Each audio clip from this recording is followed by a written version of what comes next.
Assalamualaikum warahmatullahi wabarakatuh. Oke teman-teman, sekarang kita akan melakukan observasi di daerah kota Cirebon yang berada di mana? Di Keraton Kesepuhan. Di daerah Keraton Kesepuhan. Nah, sebelumnya perkenalkan, nama saya Wahyu Permana. Saya Iqbal Alfariji. Saya Muhammad Rezal. Saya Wiman Sutanto. Dan saya Junior Aldorado. Dan kameramen kita Alpan. Nah, langsung saja yuk mari kita ke daerah kotanya. Daerah kemana? Keraton Kesepuhan. Let's go. Let's go.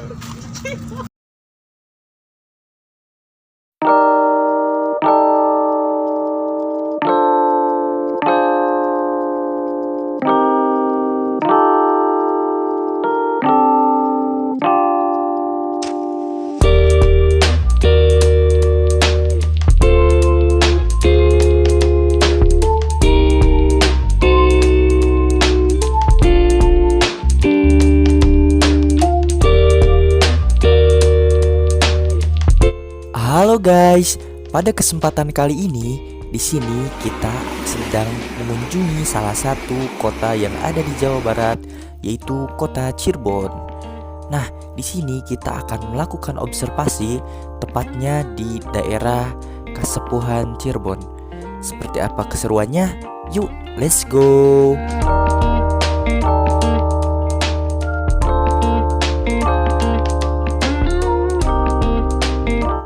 Nah, setelah kita mendapatkan tiket, kita bisa masuk nih guys.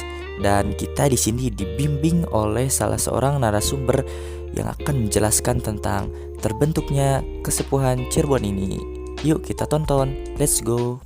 Bismillahirrahmanirrahim. Assalamualaikum warahmatullahi wabarakatuh. Waalaikumsalam warahmatullahi wabarakatuh. Selamat datang adik-adik ini, saudara-saudara ya. Ya, Pak. Dari mahasiswa Universitas Majalengka jurusan apa? Manajemen.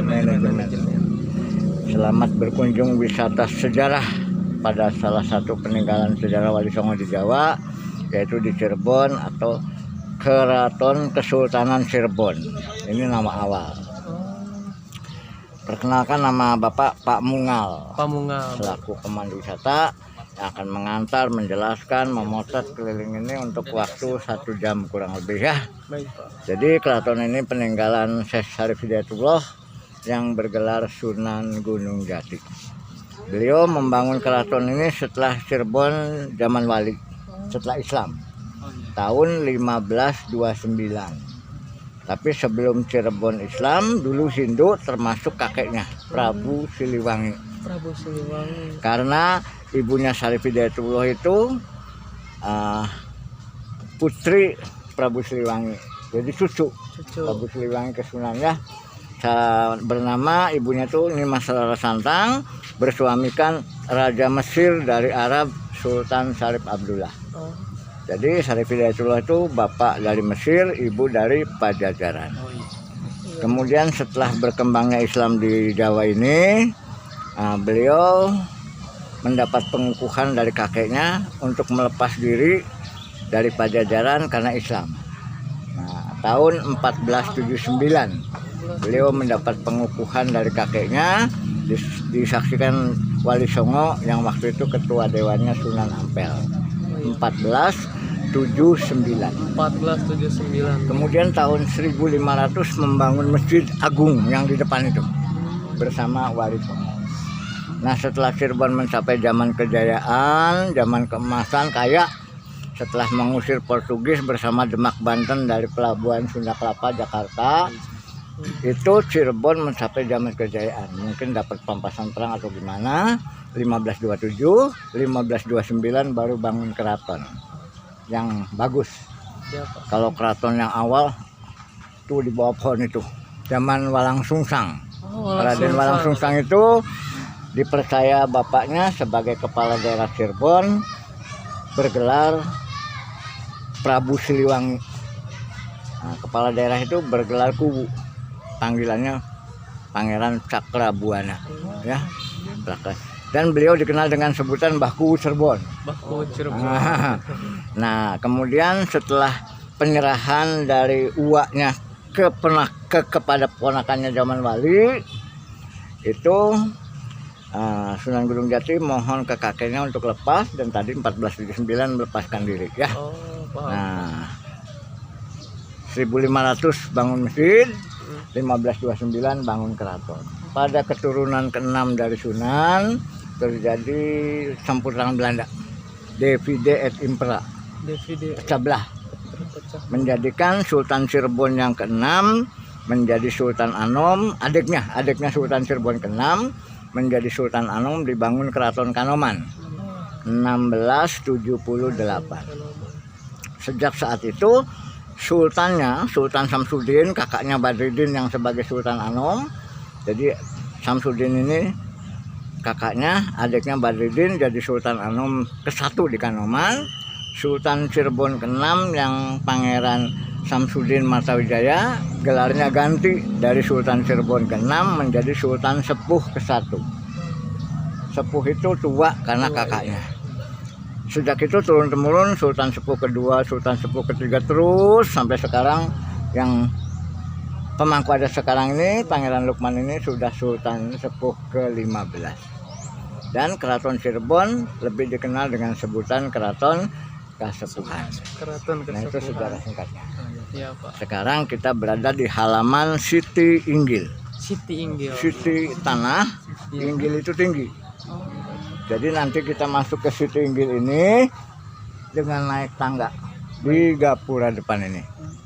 Selesai penjelasan Siti Inggil, keluarnya turun di gapura belakang. Di sini ada 5 bangunan yang masing-masing bangunan dan fungsinya berbeda. Tapi secara keseluruhan Siti Inggil ini digunakan sultan, keluarga dan semua perangkat istana menempati bangunan di sini ketika menyaksikan acara yang digelar di alun-alun. Nah ya, mungkin setelah dilihat kok alun-alunnya jauh. Itu sekarang. Iya, Pak. Dulu alun-alunnya sangat dekat dari sini.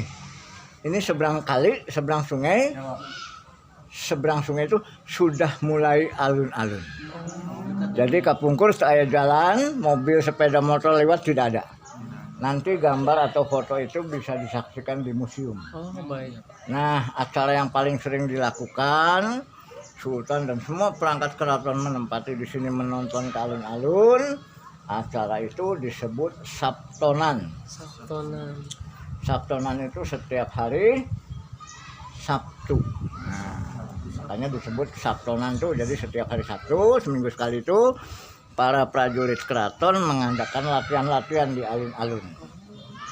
Melempar tombak, berbaris, memanah, berkuda, perang-perangan dan sebagainya. Kenapa kok sangat sering? Artinya setiap Sabtu seminggu sekali ya. Supaya keraton dalam keadaan siaga ketika menghadapi gangguan keamanan dari luar. Nah, Sultan dengan keluarga tempatnya di sini. Dulunya lesehan duduknya, pakai permadani atau karpet. Para dayang-dayang pembantunya di bawah. Ini tempat Sultan, nama bangunannya Mande Malang Semirang. Untuk Sultan dan keluarga. Kemudian satu lagi yang kecil. Tempat penghulu sendirian penghulu. Kalau Sultan keluarga banyak ya. Iya, Pak. Penghulu itu staf istana yang membidangi agama. Tugasnya juru doa, juru ngawinin keluarga keraton ya. Misalnya ada acara pasti dibuka dengan doa, pembukaan. Selesai acara ditutup juga dengan doa yang dipimpin penghulu.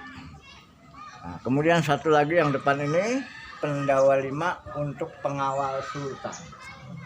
Pengawal itu ajudan yang kemana-mana selalu bareng Sultan. Nah, ketiga bangunan di sini, walaupun gaya arsitekturnya Hindu, tapi sudah ada simbol-simbol Islam. Misalnya untuk penghulu yang bertihang 2 itu namanya Mande Semar Pinandu. Nama-namanya masih nama Hindu karena kita dulu Hindu, ya. Itu tihang 2 melambangkan 2 kalimat syahadat. Karena Cirebon dibangun setelah zaman Islam, setelah zaman Wali, ya. Nah, yang ini tempat Sultan, Mande Malang Semirang, tihang tengahnya ada 6. Tuh 2, 3, 4, 5, 6. Ini melambangkan rukun Iman. Iman. Kemudian kalau di jumlah semua tihangnya ini yang di tengah 6, yang di tepi ini ada 14. Jadi total bangunan ini untuk Sultan 20 tihang. Itu simbol dari sifat Allah yang 20. Wujud kita bako mualam patul ya hawadis ya dan seterusnya. Tempat pengawal pendawa 5 bertihang 5. Simbol rukun ada sholat, puasa, zakat, haji. Nah yang 2 di belakang ini tidak melambangkan apa. Ini mande pengiring untuk para pengiring sultan, para pembesar istana, para pinangeran tingkat tinggi di bawah sultan. Kalau sekarang mah menteri, lesehan di situ. Kemudian satu lagi mande karusmen untuk kesenian. Karusmen itu kesenian. Jadi pada saat mereka berkumpul menonton acara alun-alun, ada gamelan yang kelenang-kelenung dibunyikan dari sana, ya, menghibur hadirin. Kalau ada pesinden, penyanyi gamelan itu di sini dengan para pembantu sultan.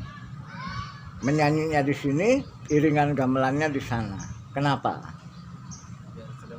Kenapa? Dulu belum ada sound system. Jadi gamelannya keras di sana kan, gamelan keras. Penyanyinya hanya didengar oleh keluarga sultan saja. Dari situ juga kan kalau presiden kan nyanyi kan tidak terlalu keras ya. Iya, Pak. Gitu, kecuali sudah ada sound system. Nanti kita jalan keliling, gaya arsitekturnya Hindu. Tapi sudah ada simbol-simbol Islam. Dan yang asli bangunan peninggalan Sunan yang 500 tahun ini hanya tiang-tiang semua sampai ke belakang dan tehel yang seperti ini. Maksudnya yang 500 tahun nanti kita temukan di tempat lain. Oh, baik. Kalau yang duduk itu sudah ganti, zaman Belanda mungkin. Nah ini yang paling baru nih, atap ya, itu 2011. Termasuk jalan ini, bantuan pemerintah 2011. Berarti sudah direnovasi lagi ya Pak? Ada perenovasian, Pak ya? Ya, terakhir renovasi 2011. 2011. Nah, yang paling akhir lagi bantuan gubernur. Tuh, taman yang baru. Tuh, dulu kan nggak ada. Oh, Ini baru diresmikan Pak Ridwan Kamil bulan kemarin, bulan yang lalu. Di sini karena ini proyek pemerintah Provinsi Jabar. Entah dananya tertulis pernah Bapak lihat 10M lebih sini. Gitu ya. Jadi Sultan sekarang sejak merdeka sudah tidak berkuasa politik kayak dulu lagi. Sultan hanya tokoh masyarakat dan pemangku adat yang mesti menurut atau mengacu kepada undang-undang pemerintah yaitu tentang cagar budaya. Cagar budaya. Jadi Sultan ini kerja, kalau nggak kerja susah. Karena bantuan pemerintah hanya ada setahun sekali menjelang Maulid kita dapat bantuan pemerintah kurang lebih antara 250-300 jutaan. Nggak tahu sekarang barangkali naik, nggak tahu. Ini COVID kan sudah 2 tahun nggak ada muludan, Oh iya. nggak ada kirap-kirap tumpeng, nggak ada. Tapi upacara peringatan Maulid masih dilakukan di dalam istana. Peserta jemaahnya dibatasi karena COVID. Ya.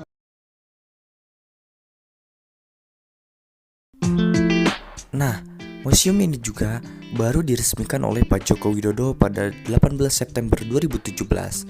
Sebelumnya, museum ini terletak di daerah lingkungan keraton yang ada di belakang. Namun, untuk menjaga kelestariannya, sehingga dibuatlah museum khusus untuk peninggalan-peninggalan yang ada di keraton tersebut.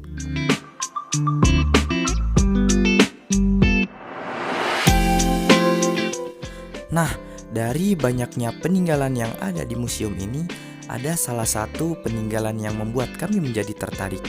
Apa itu? Yaitu kereta Kasepuhan. Seperti apa penjelasannya? Yuk kita simak. Keraton dibangun 1529, kemudian 1549 baru Sunan membangun keraton ini. Kereta ini namanya Singabarong. Yang narik 4 ekor kebo bule.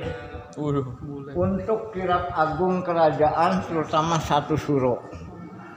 satu kusir di depan, satu pengawal dengan payung agung, tapi sultan di kereta sendirian. Nanti untuk permaisuri dan putra mahkota masing-masing diusung pakai tandu. Kita lihat tandunya di belakang nanti. Kereta ini terakhir dipakai tahun 1942 zaman Jepang. Nah, sejak zaman Jepang 1942 mungkin dianggap sudah tidak layak pakai, masuk museum sampai sekarang menjadi benda cagar budaya.